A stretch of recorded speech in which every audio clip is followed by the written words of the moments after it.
¿Cómo les va? Iniciamos aquí el desarrollo de la última unidad vinculada al saber idiomático, una última unidad que nos remite directamente al segundo parcial. Hasta aquí llega entonces todo el material que nosotros vamos a tomar en esa segunda oportunidad en la que nos encontramos a través de un examen concreto.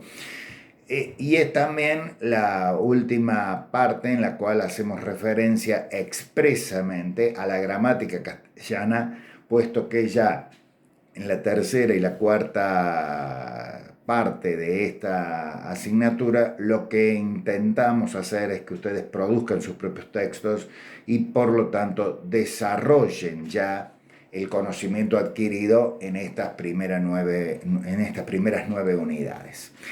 Hoy vamos a hacer referencia a tres elementos, tres tipos de palabras dentro de la oración que ustedes por lo menos han sentido nombrar seguramente desde la enseñanza primaria. El verbo, el gerundio y los adverbios. Siempre hacemos una aclaración cuando nos introducimos en este tipo de unidades. Nosotros no estamos pretendiendo que ustedes aprendan un idioma. Es más, estamos absolutamente convencidos que la mejor manera de aprender un idioma no es a través del conocimiento de la gramática. La gramática es algo que viene después, es algo que viene más adelante para describir, para explicar, para perfeccionar el conocimiento que uno tiene vinculado con el uso precisamente de la lengua de la cual se trate. En este marco hacemos también una segunda aclaración. Tomamos las reglas, llamémosle académicas, lo hemos venido haciendo a lo largo de estas unidades, pero esencialmente queremos ver cómo se aplican en nuestra comunidad hablante y cuáles de esas reglas son modificadas por normas de uso propias de nuestra comunidad, llamémosle la comunidad regional o la comunidad nacional, cuando no la comunidad de la patria grande de América Latina. En ese contexto vamos a ir repasando cuáles son los errores o las peculiaridades más comunes que hemos detectado a lo largo de muchos años de estudio sobre justamente el uso del idioma en nuestras comunidades. Cuando uno dice hemos, obviamente se está refiriendo al conjunto de personas que se han dedicado al estudio y a la divulgación de las normas de nuestra comunidad hablante en relación con el lenguaje. Vamos a empezar haciendo referencia al verbo. Vamos a recordar algunos conceptos que uno imagina ustedes ya dominan. Si uno le pregunta qué representa el verbo, ustedes me van a decir, calculo, que es la acción que se manifiesta dentro de la oración. Es la acción que realiza el sujeto, es el núcleo del predicado, es aquella palabra que habla de la acción o el estado en el cual se encuentra el sujeto. Bien, en segundo lugar, uno les puede preguntar si recuerdan cuáles fueron las primeras distinciones que observaron o que les hicieron observar acerca de cómo utilizamos nosotros en nuestra comunidad hablante a los verbos, y le van a decir sí, hay una forma simple de utilizar el verbo y hay una forma compuesta. La forma compuesta es aquella que recurre a los verbos haber y ser como complemento del participio del verbo que efectivamente vamos a utilizar. Esas formas compuestas, en el marco de esas formas compuestas, los verbos haber y ser simplemente cumplen la función de auxiliares. Aislados no representan absolutamente nada para la expresión en nuestro idioma. Ejemplo, Yo puedo decir, él ha jugado, obviamente, el verbo es compuesto, pero si yo digo el ha, no tiene absolutamente ningún significado.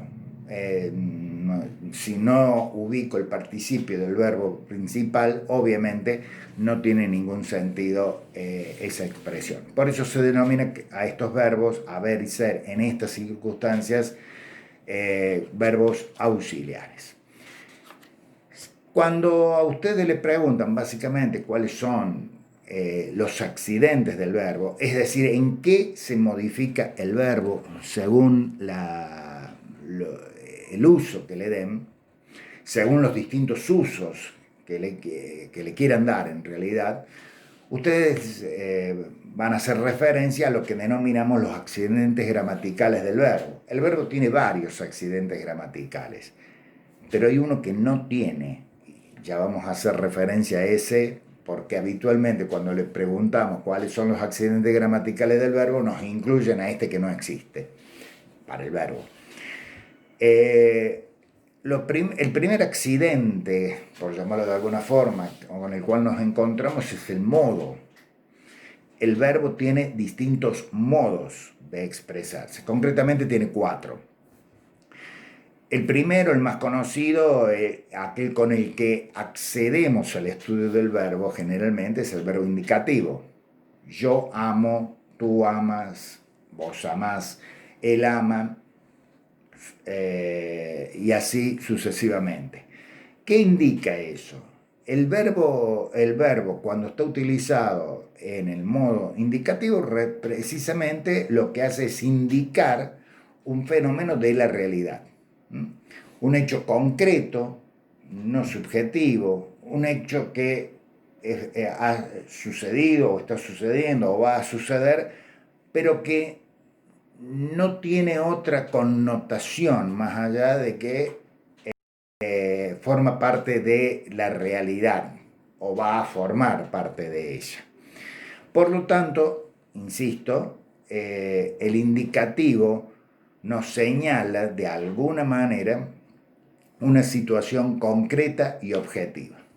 Distinto es el modo subjuntivo, que en la práctica expresa una forma de situarse del propio autor de la frase, de la expresión, en relación con ese hecho que está describiendo.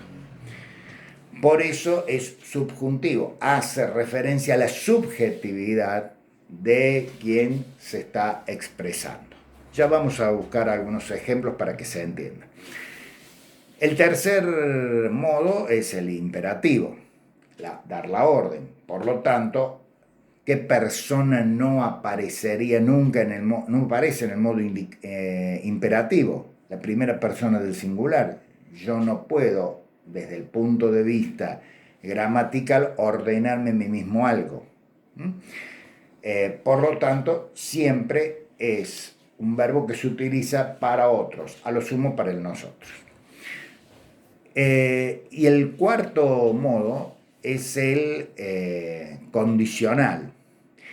Es decir, uno plantea que puede existir una acción siempre y cuando suceda algo. Es decir, esa acción depende de otra para que suceda. Vamos a trabajar con un ejemplo muy sencillo para que ustedes noten la diferencia. Vamos a suponer que yo describo una situación de ustedes en tercera persona y del plural, en este caso. Yo digo, ellos estudiarán. Estoy haciendo referencia al modo indicativo y estoy señalando algo que va a suceder, que va a estar inmerso dentro de la realidad futura de esta tercera persona del plural. Ahora, si yo planteo, ellos habrán estudiado en agosto para el segundo parcial. Ese habrán estudiado implica una subjetividad. Es decir, yo estoy planteando un hecho futuro, habrán estudiado, es decir, me estoy situando, supongamos, en el momento del segundo parcial, pero estoy dejando librado a la subjetividad de ellos, en este caso de ustedes, efectivamente el realizar o no la acción.